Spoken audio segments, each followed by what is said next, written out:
Olá! Quinta aula de termoquímica e nessa aula vamos falar sobre combustão e combustíveis.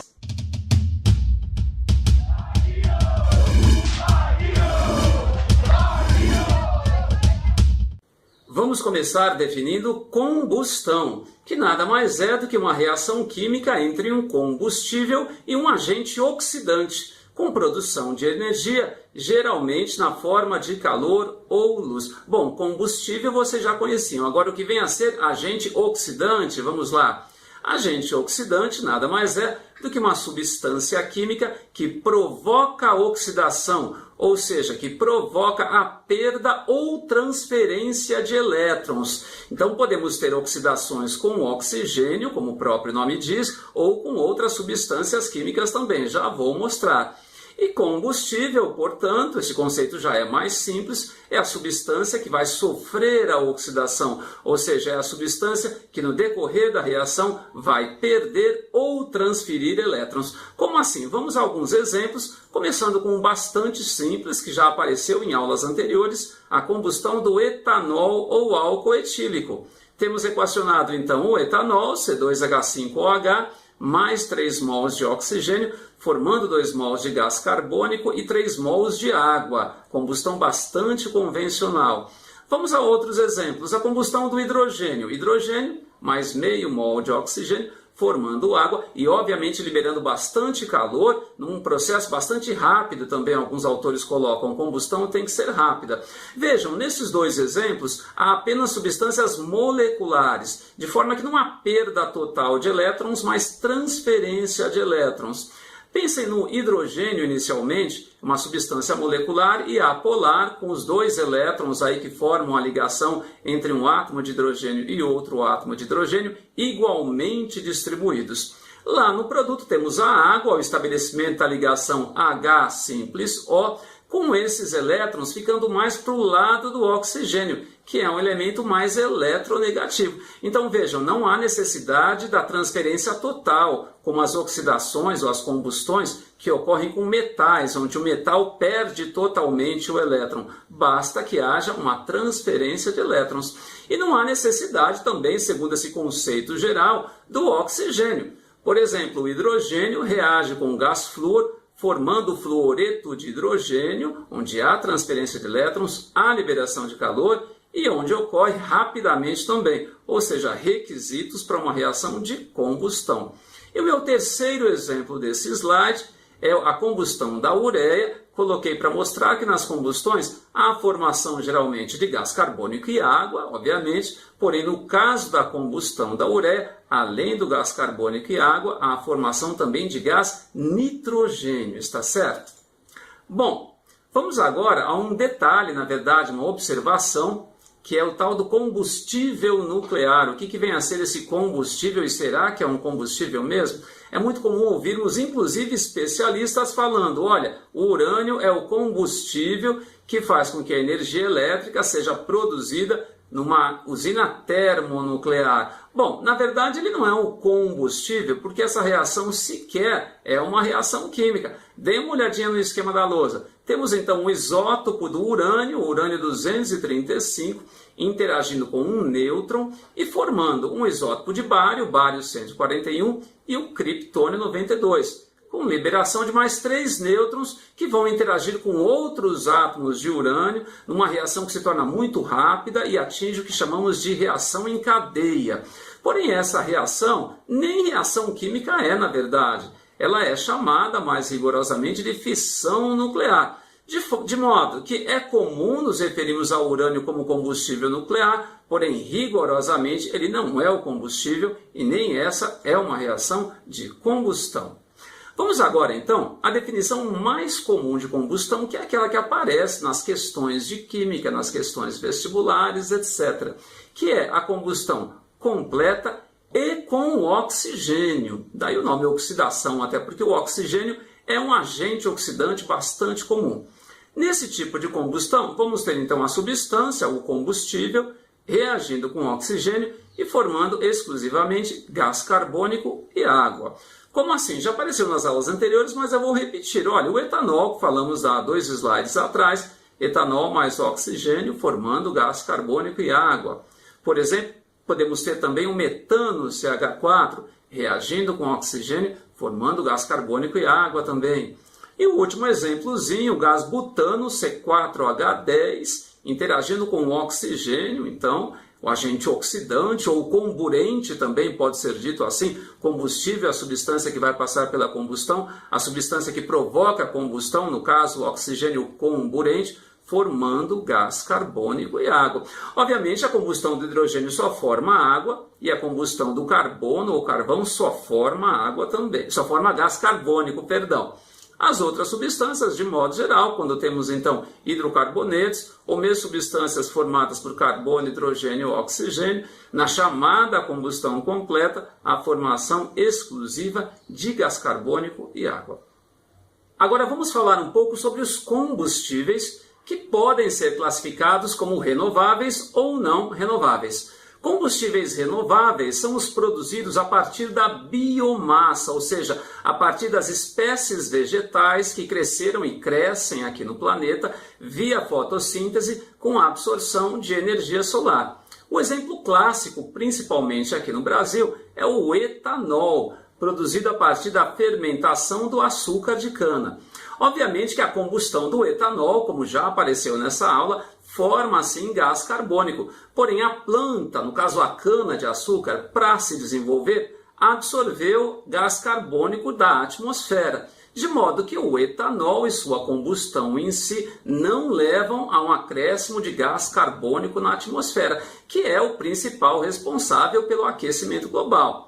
Agora, obviamente, a produção de gás carbônico pode causar outros impactos na natureza, uma vez que subprodutos são formados e também muita área pode ser desmatada para o plantio de cana. Não adianta nada eu desmatar uma área da Amazônia bastante grande, que tinha um poder de captação de gás carbônico bastante alto, por exemplo, para plantar cana-de-açúcar, que vai absorver uma quantidade menor do que gás carbônico. De modo que a combustão em si não leva a um aumento da quantidade de gás carbônico, porém na cadeia produtiva desses combustíveis, outros impactos podem sim ser verificados.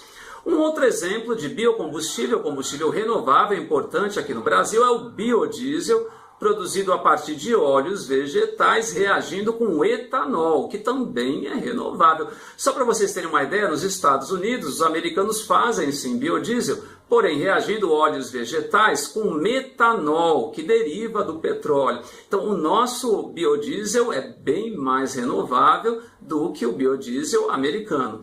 E temos também a produção de hidrogênio, um combustível pouquíssimo usado, vamos falar daqui a pouco um pouco mais sobre ele, e que vem justamente da eletrólise da água. Então, a partir da água se faz hidrogênio e queimando o hidrogênio há a produção de água. De modo que, em termos globais, não existe um consumo de água, está certo? Bom, vamos então aos não renováveis, que são aqueles oriundos, ou seja, provenientes de uma fonte fóssil, entre aspas, de uma fonte morta. Como assim?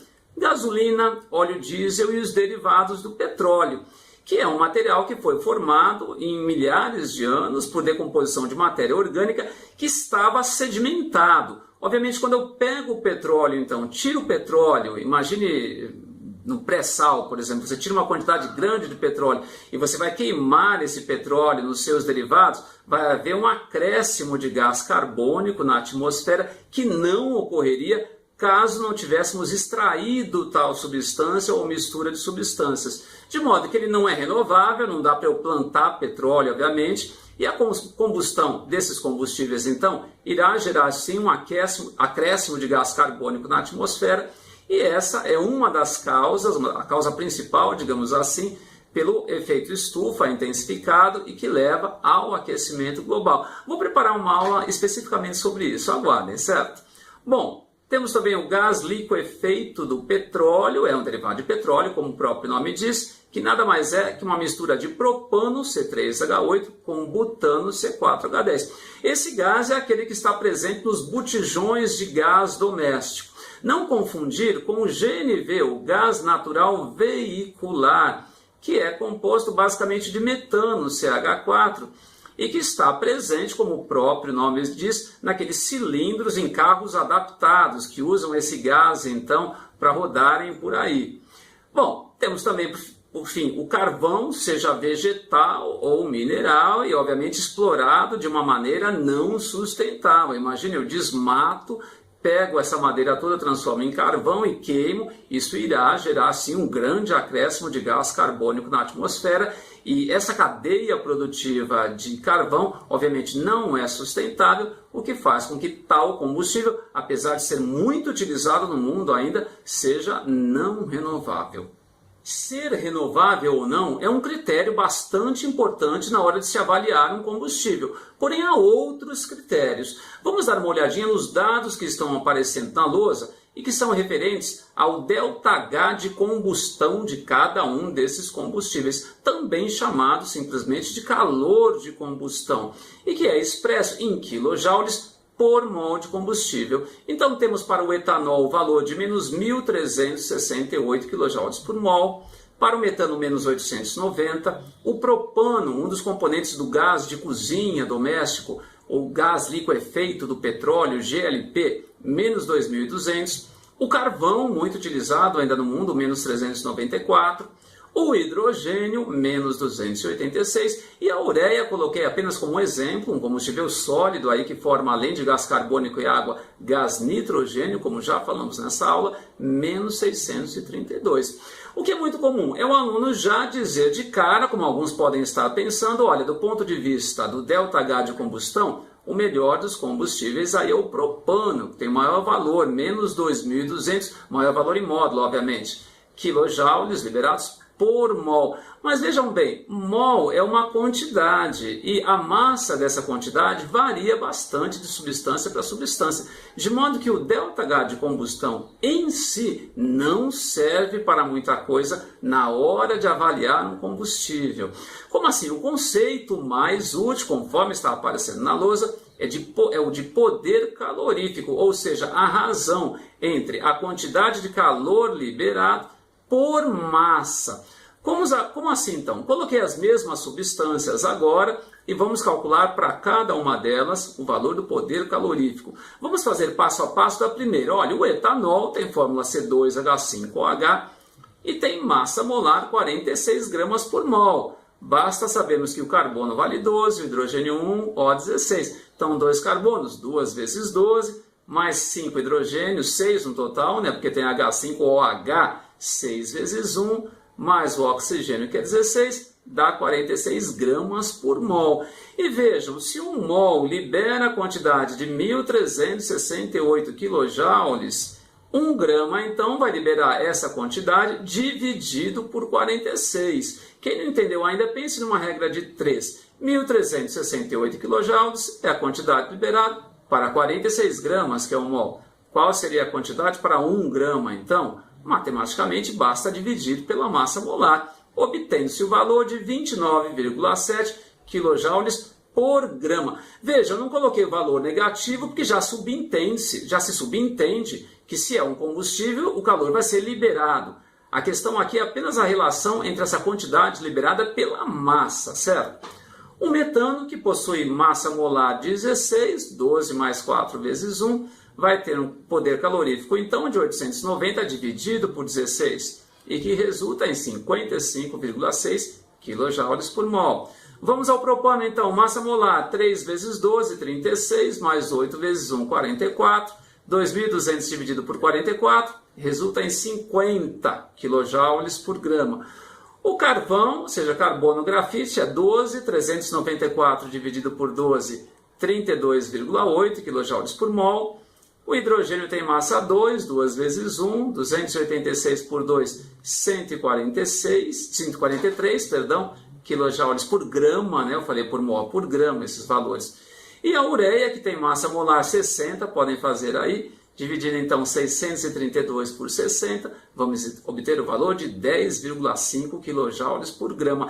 Esse conceito de poder calorífico é muito importante. Pense num carro, por exemplo. Na hora que você abastece o carro, esse combustível vai ter que mover o carro e tudo que estiver lá dentro, inclusive o próprio combustível. de modo que melhor é o combustível que tem o maior poder calorífico. Imagine numa corrida de Fórmula 1, no final os carros estão indo mais rápido porque o tanque está mais vazio, ele está pesando menos. Então, sob esse ponto de vista, é melhor que por massa eu obtenha uma maior quantidade de energia. E analisando esses valores, então, vamos ver que é o hidrogênio que tem o maior poder calorífico, bastante grande.